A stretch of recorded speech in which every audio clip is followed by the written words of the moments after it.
I say good morning. Weekend is very say. Zviri right muri sei inini? Aiwa tiri munyasha.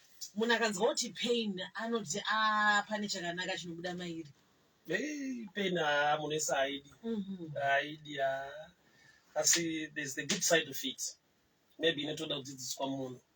Kuti pain iri real iriko, zvinorwadza zviriko, zvinorema zviriko. And at that moment iyoyo aisheti kuke mupain iriko inoraramika, but how to handle now? You need wisdom, you need understanding. Because neimwe nguva vanhu vanosvika pakuita suicide nekuti anyanyorwadziwa hapana zvinhu zvamuchallenge vamunetsa vanoita depression nechi. But I'll start giving you a scripture kana kuti rega nditaenda tsanangura izvezvi. Salt neshuga zvinhu zvinoita kuti zvinhu zvinake zvitapire zviitire zvakanaka, but salt ine kakuvavira, sugar inotapira, but painoiswa ndo pane nyaya panokonzera kuti iye nemaresults ari kudiwa. So haugone kutora sugar woisa panyama kuti nyama inake. Nyama kunaka kwayo inotoda zvinovava kuti inake. So life inokupa mikana iyo unosangana nezvozvo kuti uri cooperate kudimension inenge nyama, saka zvinovava zvinorwadza zviri kublenda chinhu chako chibude zvakanaka. Saka haugone kunzvenga woti aiwa moment yaite toda zvinongotapira zvine shuga. Besides life iwayo ariko. Tikatarisa Judges 11 kune mukomana ainzi Jephthah akaberekwa, he became a leader kwaIsrael, but kutanga kwake anga ari son of a harlot, mwana wechifeve. Zvinhu zvaasingagone kuchinja kuti akaberekwa naamai chifeve. Iye haasi chifeve, just a victim, akaberekwa naamai chifeve. Saka society yakamulebhura vanhu vakamutuka, vemufamily vakamuvenga, baba wake anga anibarika. So aitonzi uri mwana wechifeve, baba nomwana wechifeve baba. So nyaya yekuti in control. Right, is not in control. So pain inogona kuya mudimension yekuti chinhu icho hauna zvaunochiita. Uchatopinda nemazviri, uchararama nemazviri. So Jephthah akararama semwana wechifeve, but haana kuva chifeve iye pachake, and akava munhu akava successful in life. Kuna kuti akagona kuhandla nyaya iyoyo. Akanzwisisa kuti handisiri ni chifeve, amai vangu ndo vakazviita, but zvifeve vanhu ende vanotoberekawo vana. So there are times ekuti baba wako imbavha, but mbavha munhu anotobereka futi mwana. So haugone kuzvichinja. So there are times ekuti unenge wakunzwa kuti ndo disadvantage iyo yavaberekwa nevanhu vakarongeka vakanaka nekudini. Hatitangire paplatform yakafanana, hatibve kwakafanana. Vamwe takauya tiri kusaidhi renyama tinongoda sauti kuti zviite. Vamwe vakauya kusaidhi rechingwa netii vanongoda zvine shuga kuti zviite. So life inodaro kuti kune machallenges ari beyond your control. Hauna zvaungazviite, ndo zvazviri, ndo zviripo. Saka iwe wodi. That's why we love people kuti vatsvake Mwari, vanamati, vatsvake the mind of God. Nokuti Mwari unyanzvi hwake uri pakushanda nema-disadvantages. Uri pakushanda nevanhu vanonzi hapana zvinobuda, hapana zvinoita, side rara hazviite, ari mumarwadzo, ari mupain, pain iyoyo hakuna kwaanoenda. Pain ukaitarisa Genesis 3:15. Bible rinoti Mwari vachipronounce punishment kumukadzi. Vanoti iwo, I'll increase pain in childbearing, which means izvire kuti I'll increase zvinoreva kuti ndichawedzera. Zvoreva kuti pain was already designed by God. It was already there. Before the fall of man, munhu asati atadzira Mwari, there was a system yakaitwa naMwari ine pain. Saka pari kunzi pauchabereka ndichawedzera marwadzo. Unoti kune marwadzo atoli designed by God for a reason and for a purpose. So before you increase the pain, patogara pain pain yacho. Yes. So pain yacho iri designed by God. It's not of the devil. Noti pamwe pazhinji vanhu vanokujaja kuti pain hainayo, marwadzo hainayo, zvaakusangana nazvo, mweya wetsvina ari kurwiswa. But there are times ekuti pane pain kanodiwa kuti ugone kuflowa mune zvimwe zvinhu zviri designed for your life. So muchaona kuti munhu akadzingirirwa nembwa ane speed yaanoita, but tikachinja tinomudzingirira tikaisa shumba. Anodevelopa mindset kuti even kune jiro anongoti chero ndangosvika kuseri haazivi ndondosvika sei, but pane zvinokupusha kuti uriche maximum nedzimwe ability dzakasiwa naMwari mauri. So pain is one of the things, one of the tools inoshandiswa. Even the birth of Jesus, Mary akatoita pregnancy yaJesu ari kuGalilee. Pregnancy yakatoprofitwa kunzi achaberekera kuBethlehem, but nekuda kwekuti angari comfortable in that place, kusvika mumwe mambo anonzi Augustus akaisa edhikiri kuti munhu wese ngaabve pano aende kumusha kwake, toda kuita census. So vakafamba naJoseph akaenda kuBethlehem. Haana kuenda by choice, pressure, akapushwa kureva kuti anga asingade kuenda iko, but kwakaendeswa nepressure was the destination ine chekuita nechaakatakura. So kune imwe pain yekuti ikatongoshayikwa chete mwe munhu ave successful. Imwe to ingredient, it's a catalyst pain pachayo. So there are times yekuti vanhu vanozoti aiwa ukaita so unoavoida marwadzo ako, ukaita so unoavoida izvi zvinorema zvinorwadza zviri riu zviriko. But there are times yekuti maybe the church takava nechallenge especially mapreachers kuti unongochingoti uya tinokupa breakthrough unobuda usangane nemarwadzo akadai, marwadzo ariko, especially nzvinhu chinenge kufirwa chiri so painful and chiri so real. Hakuna chechi yakamisa rufu mutongo murawo waMwari and zvinotowanikwa zvekuti even prophet vanofa, pastor vanofa, vanofirwa. But there are times yekuti uri mu painful moment iyoyo unenge uchiudzwa mashoko angoti dai musina kupinda chechi, dai makazodai, yet death is real. Kwaunonzienda kwacho vanhu vanotofawo ikoko. Saka kungohendla chete kuziva kuti ndinozvigamuchira sei. Why? Nokuti zvakatodesignwa naMwari. Kune masituations ekuti pain ikatoshayikwa chinhu ichocho hachibude zvakanaka.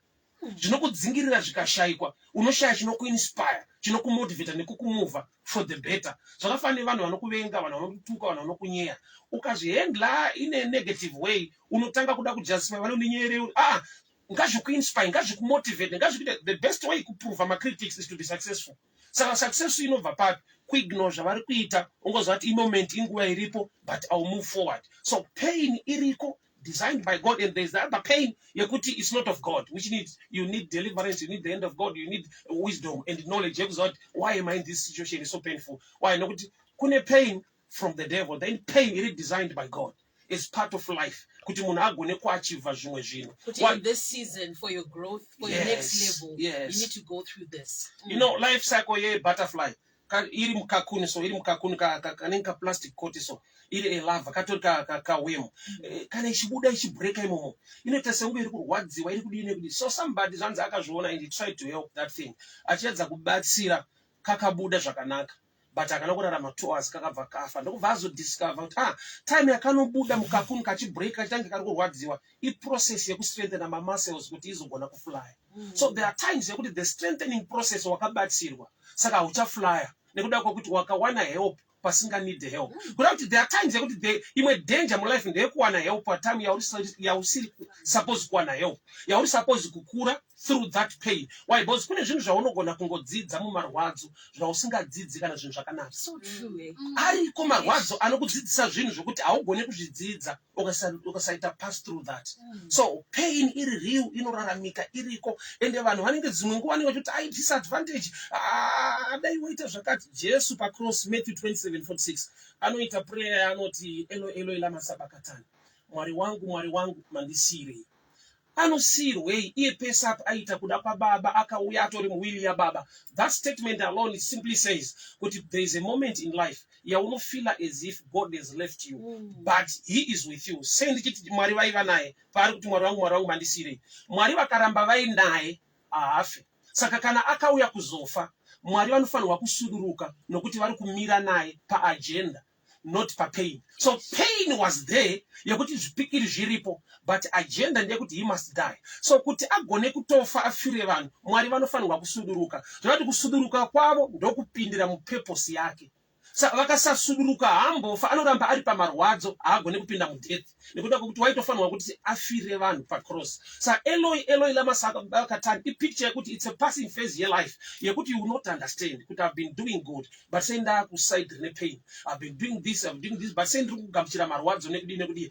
Ariko angori designed by God so that anokustrengthena and unogona kuita fulfill your purpose, waita pass through mapains iwayo. Saka dzimwe nguva ndeyekuti vanhu vanenge vachingoona sema disadvantages ekuti munhu anopedzisira akuda kungotsvaga kutiza. Munoziva ndakaona imwe challenge yatinayo especially as Africans.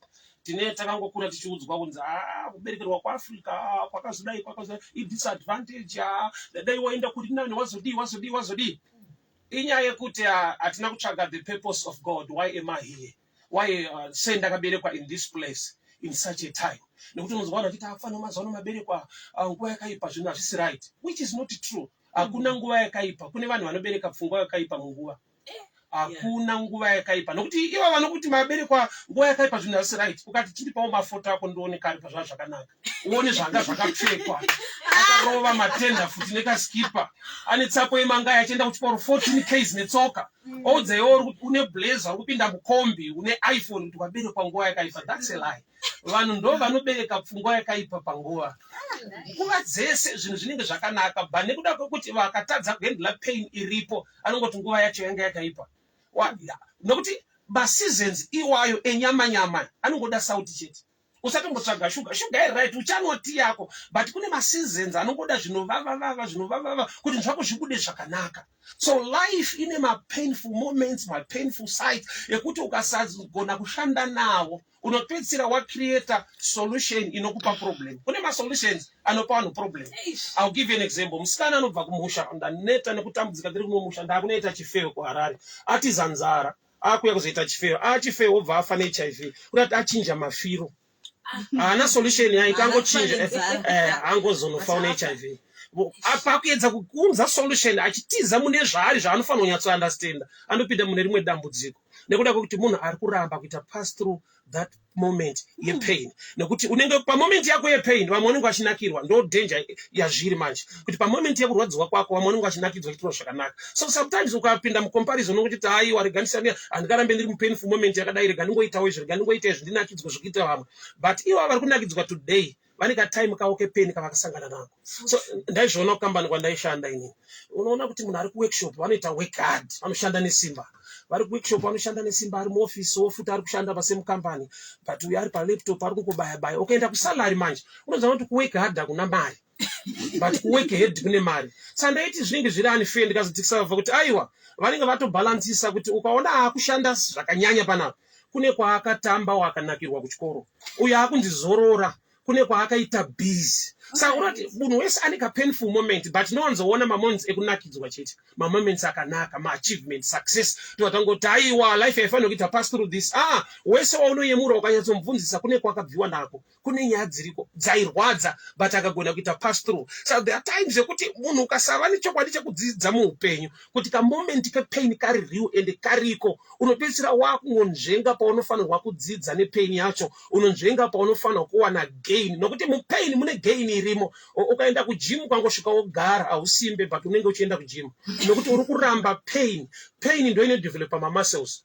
Vanhu vari kujimu vanoenda kunozvirwadzisa kuti vasimbe. So ukatongoda kusimba chibvuma kurwadziwa, ukangoignore kudzitakura simbi dzacho ngosvika wogara hausimbe, but kujimu unenge uchiatenda. Saka muchiona kuti tine vanhu vekuti kuchechi anouya, but pane zvinenge zvinonzi ngatiite izvi zvinomubohwa, zvinorwadza. Saka anongopedzera angofanira vanhu vasingaende ikoko nokuti haadi zvinorwadza. Oza kutora nguva yako uchistadha uchiverenga, umwe uchienda kumafaro uchinakirwa uri mwana wechikoro, kunenge kuzviomesera, kuzvikiriitira kamoment kane pain. So kekuti hausombonakidwa ngweri kunakidzwa vamwe, but you know kuti uri kuronga ramangwana rako rine chekuita nekuti uzoita zveupenyu zvakanaka. So pain is real, pain is there, but problem yedu ndeyekuti dzimwe nguva tinenge tichingodzwa mashoko nevanhu, so kuti aiwa dai waita saningi, dai wafanana saningi. Zvafanira kuti kuva munhu mutema haisi disadvantage, but takakura tine mentality yekuti ndofunga varungu ndo vari right, ndo vari nani, to an extent yekuti munhu unopedzisira wakutochinja skin yake kuti aite semurungu. Iye ari muAfrican anogara kuAfrica kune zuva rinopisa, kuti taamugeneration yekuti vanhu vangatoprefer beauty than health, zvekuti anopedzisira ati sina utano skin wise, but achilook beautiful, haana basa nazvo. Why? Nekuda kwekuti ari kutadza kungogamuchira kuti I'm black, and there is a reason and a purpose to be born as a black person. So there are times yekuti generation yedu manje pain akakwa akadiwe, ende dzimwe nguva takreatawo type dzimwe mari dzinomwa machechi engoti aiwa ukangoya kwedu zvinopera, ukauya kwedu hongu zvinopera, but with the process of time. Bhuku raGenesis, Mwari pavanotanga kubhuku raGenesis kutanga kwaro aritange zvakanaka, iye Mwari akanaka. God is good all the time. But Genesis 1 inotanga ichitotaura kuti nyika yanga yakashata, yanga ishina shape, iri void, iri empty, pasina zviripo. Mwari ndokubva vatanga vachikuzivisa kuti handina kutanga nokuti zvakanaka, ndakatanga mukuipa kwazvo kuti ndiburitse kunaka. So there was a moment, there was a time yekuti iwe Mwari pacho vanokupa a picture kuti life ndo zvainogona kunge yakaita, kuti unotangira pana Genesis 1. But there will come a time yekuti pazvinenge zvakutaura kuti nyika nekuzara kwayo ruoko rwaJehovha, silver and gold belongs to me. But apatange pari nyika nekuzara kwayo panotanga nenyika iri empty. It was empty, it was void, it was shapeless, and God began. So nyaya ndeyekuti have a positive mind, even uri kuside rine pain. Have a positive mind, even uri kuside rinonzi disadvantage. Hauna chaunogona, hauna chaunoita, hauna chaunoziva, vanhu vari kukurwisa, but have a positive mind. Pain iri real, but pain iri designed to sharpen you, pain is designed to kill you. Pain iyoyo iri designed to sharpen you. Inoshandika nayo. Why? God will give you the strength, the ability to pass through. Shokoro kuti pauchapinda nemvura ndinopinda neyo. Paunopinda nemoto ndinopinda. Right, dziriko times dzekuti azviavoidike. Pakati pe-Egypt ne-Canaan pane gwenga. A place iri dry. Yekuti airimike. Zvinhu zvinonetsa munotosangana nenzvimbo inonzi Mara ine mvura inovava. But kuvava ikoko yanga iri advantage, although it was painful. Andi vanhu vakachema, Moses mvura tonwa kupi, ona yawati iri panapa inovava. Mwari havana kuti ndakunaisa mvura iri fresh. Kana kupa Moses direction yekuti chinja direction kune better river somewhere. Aripo God showed him a stick, a log. Ndokubva atora akakanda mvura ikatapira. Sei Mwari ambotendera vanhu kuti vasvike mvura ichivava. Iyo vane solution yekuti itapire. Kuvava kwayo was a blessing, and I will explain. Iri papi blessing yekuvava kwemvura yepaMara. Mu desert place munonetsa mvura. Saka ikagara ichingotapira, other people come to that place nezvifuyo zvavotonwa, munotosvika pasina mvura. So the only way to preserve that water ndeyekuti imbovava ndakamirira timu rangu rinozonwa kana rauya. Saka vanhu pavakasvika mvura ichivava, that was number one assurance yekuti Mwari anovada. Why? Because mukasvika isipo isaini yekuti akairegera ichitapira, vamwe vanhu vakasvika vakainwa. So kuvava kwayo kwakaita kuti mamarudzi atapa mvura ipapa siyana neaya haiti. Iri kusiyirwei? Mwari ari kuchengetera vanhu vake. Anoichengeta nei? Nekuvava. So kuvava sometimes is blessing. Saka uchaona kuti kune vanhu vekuti kune vanhu vakudemba kuti munhu ndakamuramba asina chinhu, wakamuwana ari paMara period, paMara time. But pakazoya blessing mulife mako ndinoti apa ndakangopotsawo zvinhu zvakagomana. Munhu akutombingwa. Yes. Life ine painful moments yekuti ukatarisa. Ndaimboona kuti history ngekakajira praise, ndiona mafoto ake kudhara achitanga kuimba nekudini. Hey, that guy. Yo. But ukamona today now, unozoti mvura yakutapira manje, but vakasvika paMara kudhara ndo vachava. Mukanda kunwa izvezvo hainwiki.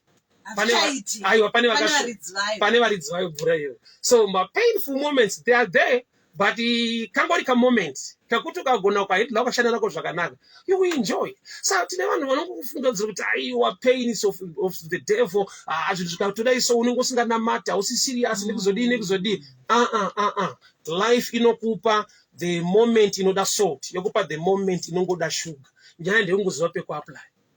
Zvinongonaka zviri kusauti ikoko.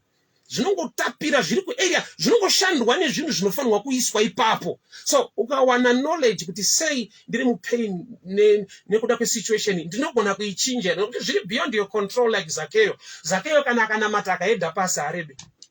Chaanongofanirwa kuita kungobva pane varefu, kubva mucompetition. Why? Because muti wekuti ukwire uriko. So Zakeyo akatoachiva, akatoonawo Jesu. Kureva kuti advantage yaZakeyo disadvantage yatatanga kuona kuti aiva akapfupika akatadza kuona. But yakava advantage pakudii? Paakaenda mumuti ndiye akaonekwa. Kuonekwa kuna advantage kudarika kuona. I'll give you an example. Tese isusu president tovaziva, but president vakazozivawo iwewe wapinda. Isusu tinovaziva tese, but ivo vakaziva iwewe. So there's a difference yekuti vanhu vaiona Jesu, but Zakeyo akaonekwa naJesu. Chakaita kuti aonekwe iyo yekupfupika yaimushoresa kuti kamudhara akapfupa akagona kakamenda kana zvakanoachiva, but pane place yakangosvika akamira ipapo. Jesu akatarisa mudenga akatoonawo Zakeyo. So disadvantage yako today sometimes ndoitora advantage yacho, but haugone kushanda nayo nekuda kwokuti vanhu vakatokuudza kuti hauna kwaunoenda, ona uri mwana wechifeve, ona zvaunogona, ona zvinongorwadza zvinongorema ndo zviri pamusoro peupenyu hwako. Pressure iri designed by God kuti munhu agone kusvika paanofanirwa kusvika. Vana veIsraeri vakabuda muEgypt vachienda kuKenani. Chakaita kuti vakrose Red Sea, nyangwe Moses akavhura netsvimbo yake, there was an army following them, yanga iri against them. Kuti vakava nepositive mind yekuti zviri nani titopinda apa pane kuramba takamira tiuraiwe nezviri kutevera. So pain nezvimwe zvinhu zvinopushwa against your life, it's for your own good. But nevanhu vakuti unongoti kuda kuti haadi kupindana nepain. Enda akatopinda mairi unotoenda kuprayer kuti Mwari nyai mukombe uyu ngaubve. Pane umwe mukombe unotonwiwa. Jesu waitodawo kuti mukombe udarike, but akati Baba asi kana kuri kuda kwenyu. Baba vakamutendera kuita pass through the cross kuti aende kuglory. So nyaya yekurarama iriko moment iyoyo, zviriko zvinhu izvozvo zvinorema, zvinorwadza, zvinenge madisadvantages, but zvaunofanirwa kugamuchira wogona kushanda nazvo. Mufunge tsuro nekuonda kwayo nezvayakaita inotochemberawo musango rine zvikara zvinoda kudya tsuro. Haicomplain kuti Mwari ndisimbise iwo, ona ndiri kuatakwa neshumba dzakasimba munomu. Kuonda ikoko kaadvantage yekuti unogona kupinda mumwena musisapinde shumba iyoyo. So kakuonda kako kane maadvantages ako nekudii, but there are times yekuti munhu unongochivavarira kuti dada kutsimbawo zvakaita vamwe. Kona kushanda nezviripo, usaone the pain of it, see the blessing side of every pain. Wow, the good Amen. side of pain. And this is not a word that we hear so often. But then there is a purpose. There is a good side. Oh, thank you so much, Amen. Evangelist Muparinga. Kuna wada kukutera over social media. Munawanikwa kupi? Vanondowana pa Facebook page rangu Evangelist Trymore Muparinga, vanondowana kuti TikTok, also my streets matinoparidza, uye on my phone number 0772 914 Thank you so much. God bless you. It has been a shot in the arm, just what the doctor ordered with Evangelist Muparinga. Oh wow, what a word.